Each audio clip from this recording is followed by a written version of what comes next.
Kalau kita membaca di dalam Asbabun Nuzul, cerita yang berkaitan dengan surat Al-Muzammil, maka surat ini turun ketika Nabi dalam keadaan sedih. Waktu itu Nabi sedang berdakwah di antara keluarga besar beliau, paman-paman dan keluarga besar Nabi SAW. Jadi lagi berdakwah di antara keluarga besar, kemudian beliau mendapatkan penolakan, terutama penolakan dari Abu Lahab. Kalau yang lain nggak menolak, hanya diam saja. Kalau Abu Lahab menolak dengan kasar, menolak dengan marah, menolak dengan menghina, mencela, sampai ngata-ngatain Nabi, engkau itu anak yatim, kamu harus tahu diri, kamu itu siapa yang selama ini membesarkan kamu, kami adalah paman-paman kamu, seandainya kamu mau mengajarkan kami lebih tahu daripada kamu, karena kami lebih tua, kami lebih banyak pengalaman, kami. Abu Lahab menolak dakwah Nabi dengan sombong. Sehingga kalimat-kalimat Abu Lahab ini membuat Nabi merasa sedih. Setelah Nabi berdakwah kepada keluarganya, Nabi juga berdakwah kepada tetangganya, kepada beberapa orang yang beliau kenal, kemudian kepada masyarakatnya yang ada di kota Mekah, dan sebagian besar dari mereka itu menolak Nabi. Bahkan tidak sedikit dari mereka yang menolak Nabi dengan cara-cara yang menyakiti perasaan Nabi. Karena Nabi juga manusia biasa, beliau seorang yang pemaaf, beliau seorang yang lapang dada, tetapi beliau juga punya perasaan. Bukan berarti beliau plain, lempeng, nggak punya rasa gitu. Bukan, beliau juga seorang yang sangat halus perasaannya walaupun sangat pemaaf. Halus perasaannya walaupun sangat lapang dada. Sehingga kalimat-kalimat yang beliau dengar dari pemuka Quraisy yang durhaka itu menyakiti perasaan Nabi, membuat Nabi sedih.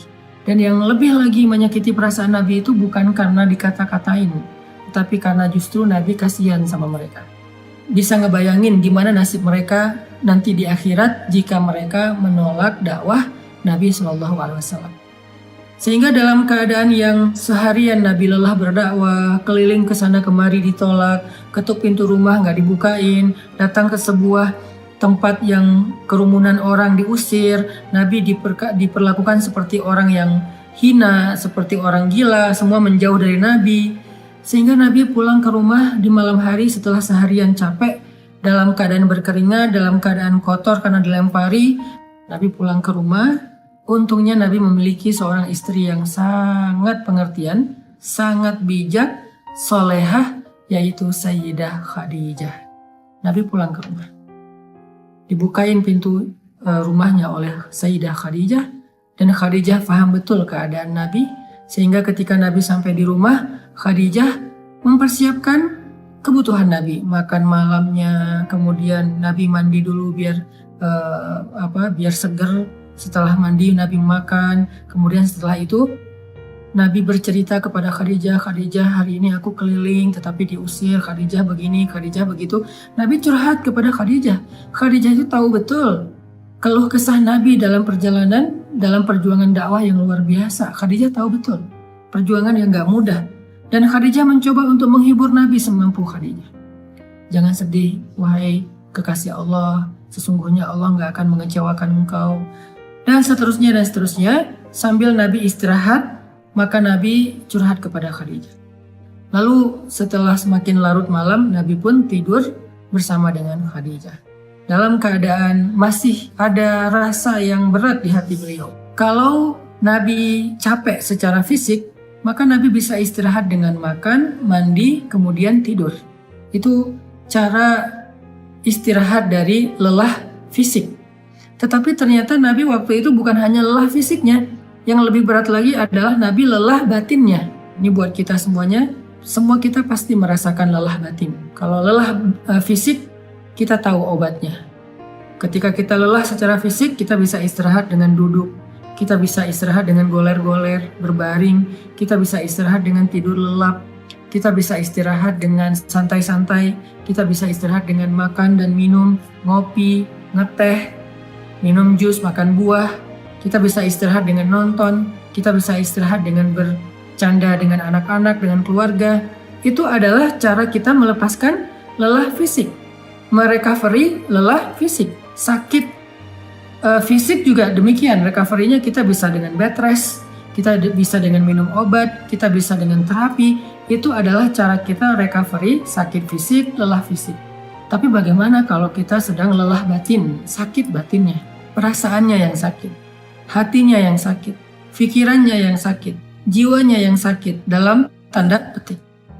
Gimana cara kita merecovery semua itu? Gimana cara kita ngobatin batin kita yang sedang terganggu?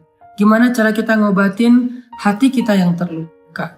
Gimana cara kita ngobatin perasaan kita yang tergores? Ternyata bukan dengan entertain.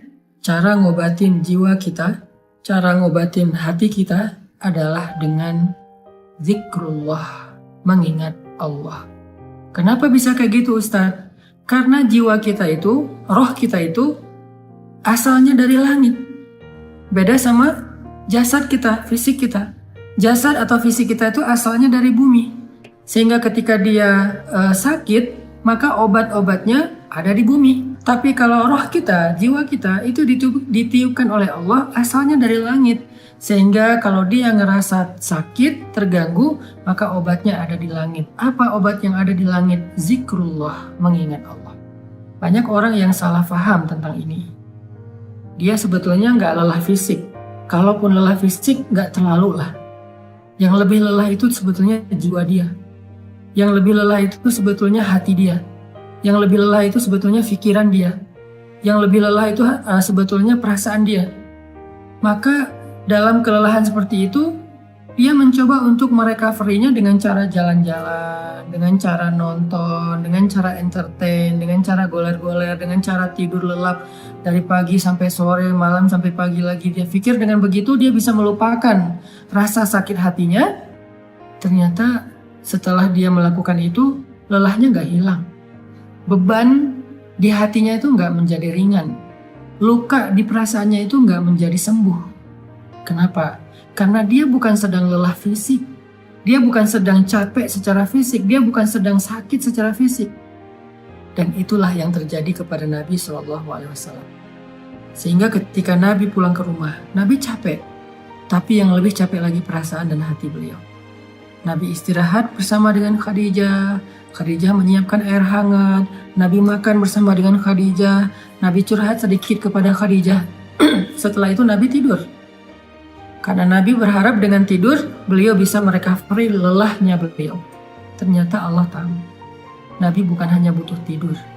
Ya, seseorang butuh tidur untuk recovery lelah fisiknya, tetapi bukan hanya fisiknya yang lelah. Nabi juga merasakan lelah yang luar biasa hatinya. فَلَعَلَّكَ بَاخِعٌ نَفْسَكَ عَلَى آثَارِهِمْ فَلَعَلَّكَ بَاخِعٌ نَفْسَكَ عَلَى آثَارِهِمْ إِنْ لَمْ يُؤْمِنُوا بِهَذَا الْحَدِيثِ أَسَفًا.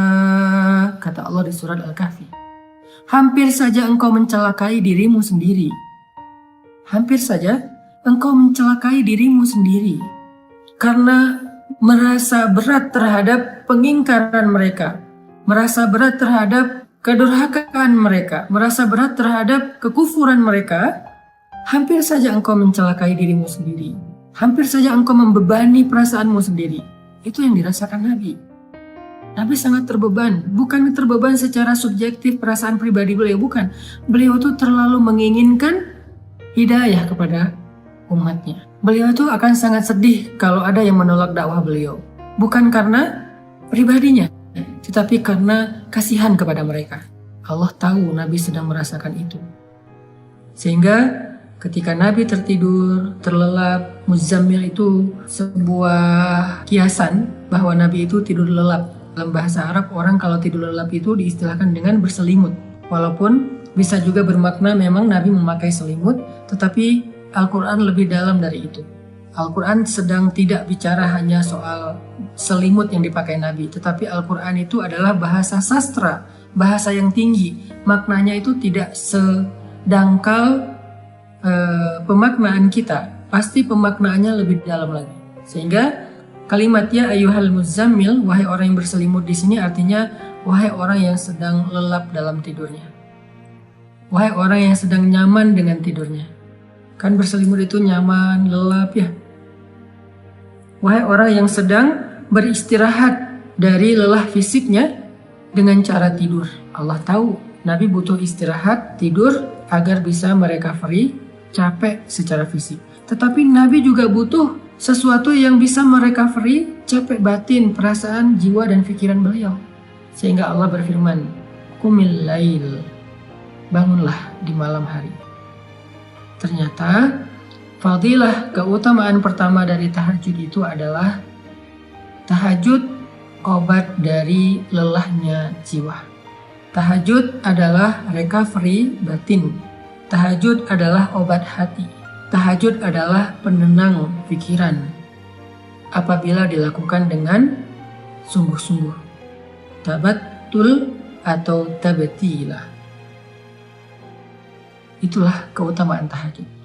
Setelah Nabi beristirahat dengan cara tidur untuk merecovery lelah fisiknya, Allah suruh Nabi juga untuk melakukan sesuatu yang bisa merecovery lelah batinnya. Apa itu?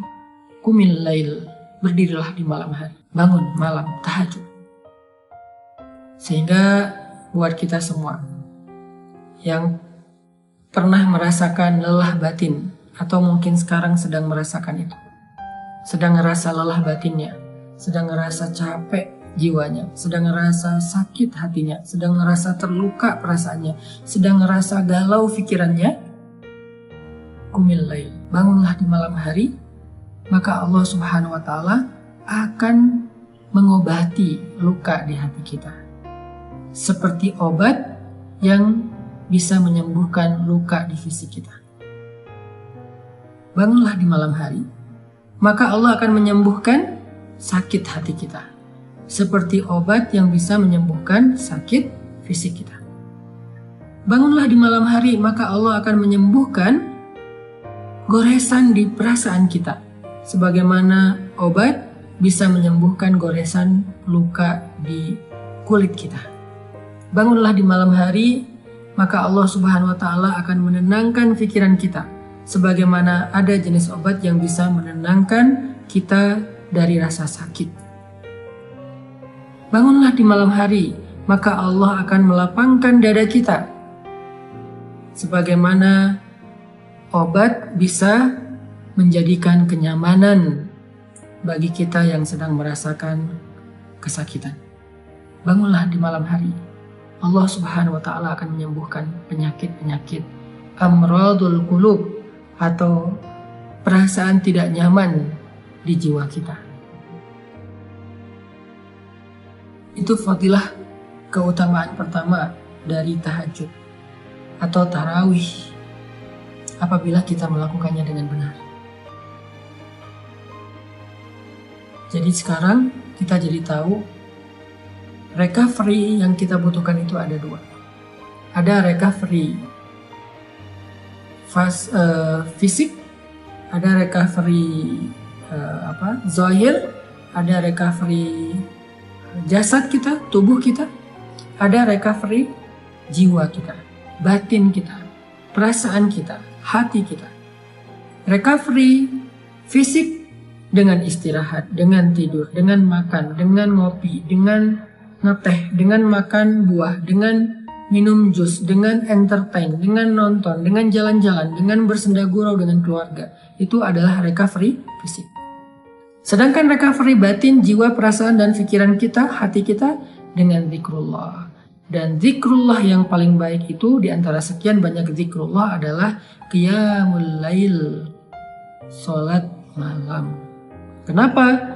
Jawabannya ada di ayat ke-6, inna nasyi'atal lail asyaddu wat'an wa aqwamu qila. Karena malam hari itu lebih menenangkan buat kita dan lebih mudah untuk khusyuk. Itu fadilah pertama dari tahajud atau qiyamul lail atau salat tarawih.